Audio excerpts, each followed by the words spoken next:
श्यामा राज श्यामा कहिए, राज श्यामा राज श्यामा राज श्यामा कहिए। जेहि विध राखे धनी तेहि विध रहिए, जेहि विध राखे धनी तेहि विध रहिए। श्री तारतम सागर प्रकाश गुजराती को 27वां प्रकरण।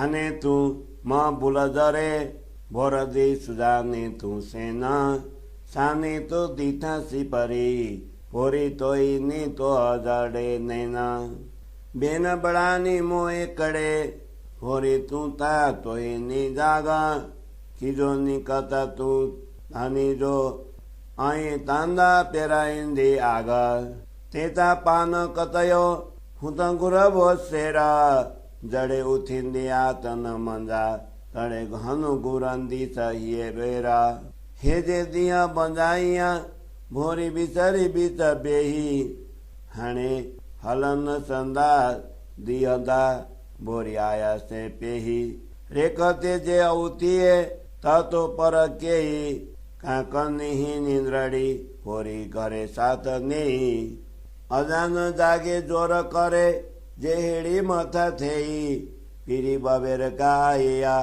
तुझी सिद्ध कोई न बेही त्रक तू सारे सही कर जो पे कर जोत्रा माल तू बंद मुर दे करे पही म छड़ा था अरत फेर उता ओरो तन के देता तू ताकि नंदी सुहाग धनिए जा तुझी संदेही न सूत्रा कतन रे नोद बीचा आए दिया मथा कतन वार्यो हलयो दिसे न तू पासा हाने जिन तिए बिसारी कत तू कोड़ मंजा सुहाग संदो सूत्रड़ो सन दीठो तो हथा हाने तू म कीद निद्रड़ी देरे दुहाग तू ता जागी जोर करे किन तू बंजी रे सुहाग ही सूत्र घणु सुहामन मोगो थिंदो जोरा सुजानी तू सिपरी जीव मताई घोरा गिन श्यावासी जेड़िए कर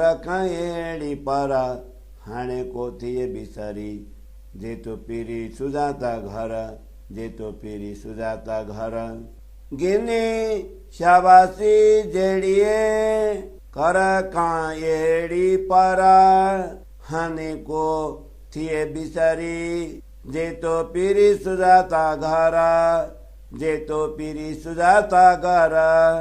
चौपाई 13 प्रकरण 27 चौपाई 6 से 61। बोलो श्री प्राणनाथ प्यारे की जय। प्रकाश गुजराती 27वां प्रकरण को हिंदी सरलार्थ। हे बोली इंद्रावती अब तुम भूलना नहीं और प्रियतम धनी की पहचान कर। हे बोली तूने अपने धनी को अपने घर में ही देखा फिर भी तेरे नेत्र वैसे की वैसे ही रह गया। अपने मुख से तो बड़ी बड़ी बातें करती हैं किंतु हे बोली इंद्रावती अब तू तुरंत ही जागृत हो जा। धामधनी के नाम का बारीक सूद अथवा भजन कीर्तन काट ले क्योंकि धामधनी के नाम का बारीक सूद काट ले अथवा भजन कीर्तन कर ले क्योंकि भजन रूपी तार द्वारा तुझे अधिक सुख प्राप्त होगा। तूने तो अभी एक पाव भी नहीं काटा परम धाम में तो धनी शेर भर सुत भजन मांगेंगे। बाल्यकाल से लेकर चारों अवस्था में धनी का भजन होना चाहिए। जब कार्यशाला संसार से जाना अथवा जागृत होना होगा उस समय तू इस अवसर की बहुत ही मांग करेंगी। जो दिन तूने व्यर्थ ही गवाए हे बोली इंद्रावती तू इस संसार में बैठकर अपने आप को भूल गई। हे बोली अब यहाँ से जाने के दिन निकट आ गए। इस संसार को छोड़कर परम धाम में जागृत होने का समय आ गया है। जो भजन कीर्तन रूपी सुध काते बिना ही परम धाम में जागृत होंगी तो उसकी क्या स्थिति होगी। हे बोली इस अज्ञान रूपी निद्रा को साथ ले जाकर परम धाम में क्या करोगे। तू अभी तक प्रयत्न करने पर भी नहीं जागी। तेरे सिर पर इतने बीत गई। धामधनी दोबारा आए फिर भी तेरी सूझबूझ इस प्रकार की क्यों हो गई। अपने मन रूपी तकली को ध्यान पूर्वक सीधा कर और विश्वास रूपी अध्वान चरखे की डोरी को ठीक से संभाल।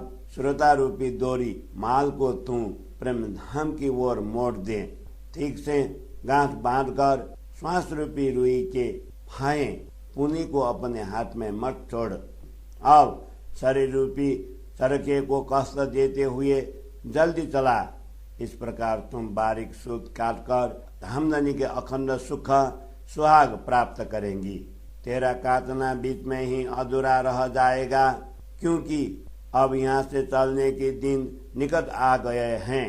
तेरे साथ भजन रूपी सूत काटने वाले सखियां गंगा जी भाई और गोवर्धन ठाकुर तेरे देखते देखते ही परम धाम चली गई। क्या तूने इस घटना को स्वयं निकट से नहीं देखा? अब तू भूल मत कर। भजन भक्ति रूपी सूत बड़े आनंद के साथ काट। तेरे हाथ से काटा हुआ यह बारीक सूत सुखदायी होगा।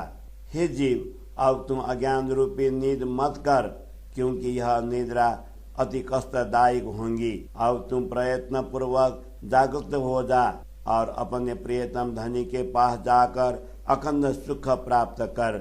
यह प्रेम ज्ञान भजन भक्ति रूपी सूत अत्यंत सुखदायक है, किंतु शरीर छूटने के बाद यह अत्यंत महंगा दुर्लभ हो जाएगा।